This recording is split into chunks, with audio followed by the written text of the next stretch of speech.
As julle kyk hierdie pragtige mooi karp wat ek hier by Primeview gevang het.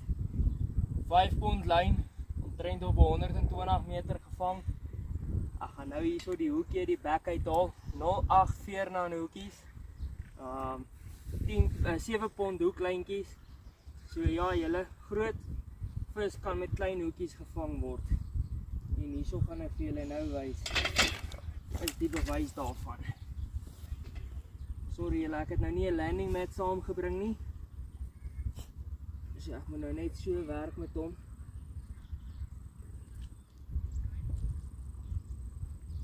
En hierdie ou hoekie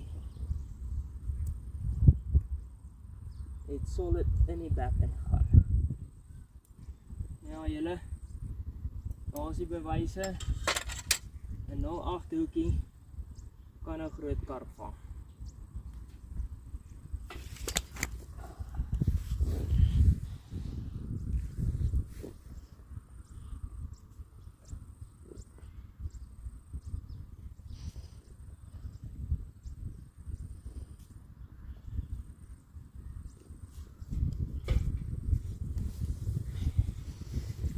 So daar sê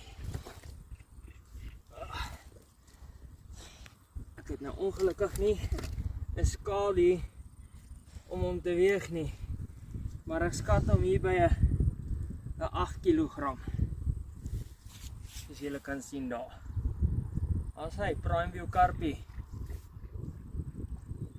Daar sê julle, daar is ons die kombinasie waarmee ek nou daai karp gevang het. 2 sagte Banley floaties van Jumbo Fishing op elke hoek teruggedruk in die bol. Dan het ek Yellow Raptor van Signature Series en Turbo Garlic van Signature Series terug op die bol.